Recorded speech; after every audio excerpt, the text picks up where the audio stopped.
Uno de los más grandes y prolongados experimentos de la historia de la biología, que comenzó en 1957 y sigue hasta hoy, ha reproducido aceleradamente el proceso de domesticación que convirtió al lobo en perro.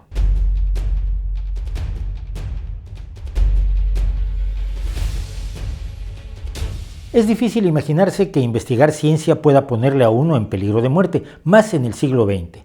Pero así fue en la antigua Unión Soviética durante el reinado de terror de Trofim Denisovich Lysenko, pseudocientífico defensor de una variedad de lamarquismo, la idea de que las experiencias de un organismo se transfieren genéticamente a su descendencia. Tenemos, por cierto, en Cosas que Sabemos, un vídeo dedicado completamente a este personaje. Dejamos el enlace en los comentarios. Lysenko empezó en 1927 a hacer promesas delirantes de duplicar o triplicar el rendimiento de los cultivos con una ciencia soviética que superaba la falsa ciencia burguesa de Mendel y Darwin. Era lo que quería escuchar Joseph Stalin, que lo puso al frente de la Academia de Ciencias Agrícolas en 1935. Durante los años siguientes, la fuerza política de Lysenko le permitiría expulsar, encarcelar e incluso matar a todos los biólogos que no aceptaran su pseudociencia. Detuvo así el avance de la genética en la Unión Soviética hasta que en 1964 lo denunció como pseudocientífico el físico Andrei Sájarov. Entre las víctimas de Lysenko estaba el biólogo Dmitry Belyaev, despedido del Departamento de Cría de Animales para Peletería en 1948. Fue ese el año en que se prohibió la genética y se cambiaron los libros de texto para sustituirla por los delirios políticamente exitosos de Lysenko. El hermano de Belyaev, también genetista, fue arrestado y ejecutado de un disparo. Pero Belyaev buscó la forma de seguir trabajando en su pasión, los mecanismos de domesticación. El perro proviene del lobo. De hecho, genéticamente es un lobo. Y sin embargo, todo el comportamiento y desarrollo de un perro son distintos de los de un lobo. Todos los animales domesticados por el hombre como mascotas, para trabajo o para su aprovechamiento, tienen esas notables diferencias que ya había observado Darwin. La hipótesis de Belyaev era audaz. El perro no había surgido de la cuidadosa selección de distintas características por parte de los humanos que lo domesticaron, sino que se había seleccionado naturalmente con la sola característica de la mansedumbre. Todos los demás cambios observados en el animal serían consecuencia de ese sencillo principio. Para probarlo, Belyaev tenía que domesticar animales, pero no mediante la enseñanza o el condicionamiento, sino seleccionándolos, replicando de manera acelerada el proceso de selección natural. Decidió utilizar zorros plateados, un animal con el que estaba familiarizado, y seleccionó como base de su experimento a 130 zorros especialmente tranquilos que vivían en granjas de pieles donde se les había criado durante medio siglo. Pero un experimento genético en ese momento implicaba jugarse la libertad, el empleo o la vida.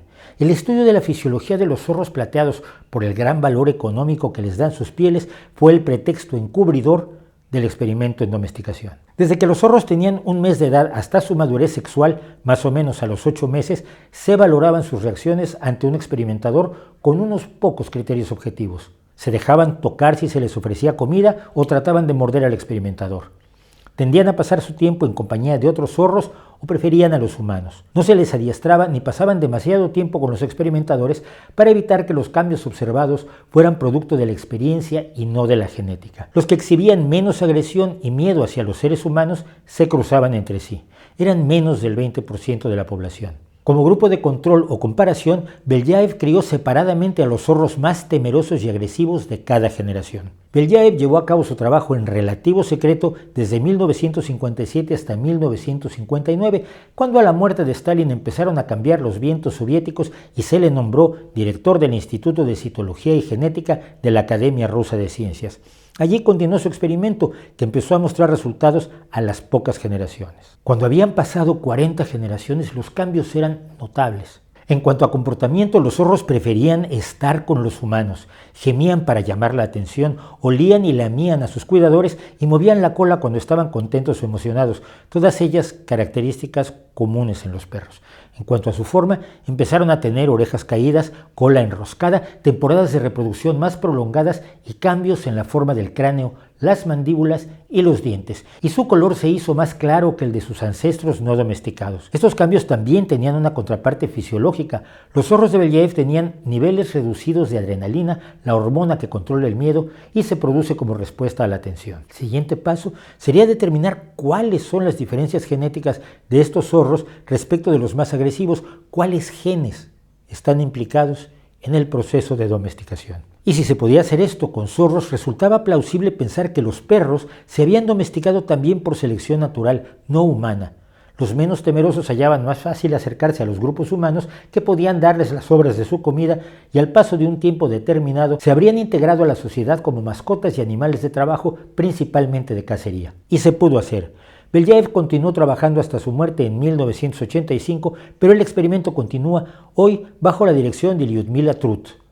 Los zorros domesticados continúan siendo objeto de estudios no solo de su instituto, sino de biólogos evolutivos, genetistas y fisiólogos de todo el mundo, que visitan la manada de un centenar de zorros. Belyaev consideraba que el experimento habría terminado cuando los zorros pudieran ser adiestrados como los perros y su mapa genético nos pudiera decir cuáles genes están implicados, ya sea por cambiar ellos o su expresión en el fenómeno de la domesticación. Ya se han emprendido otros estudios, como uno que se está realizando en Dinamarca, criando minks americanos para domesticarlos. El experimento de Belyaev aún tiene mucho por ofrecer en cuanto al conocimiento de la genética, la evolución y el comportamiento. Un experimento resultado de la valentía, de la búsqueda del conocimiento ante los enemigos del pensamiento.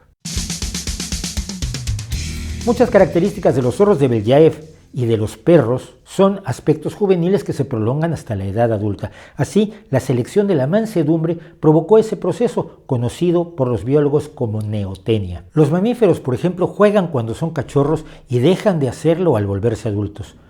Pero los perros, los zorros de Belyaev y nosotros mismos seguimos jugando toda la vida, porque nosotros también somos como somos debido a la neotenia, al menos en parte, niños para siempre.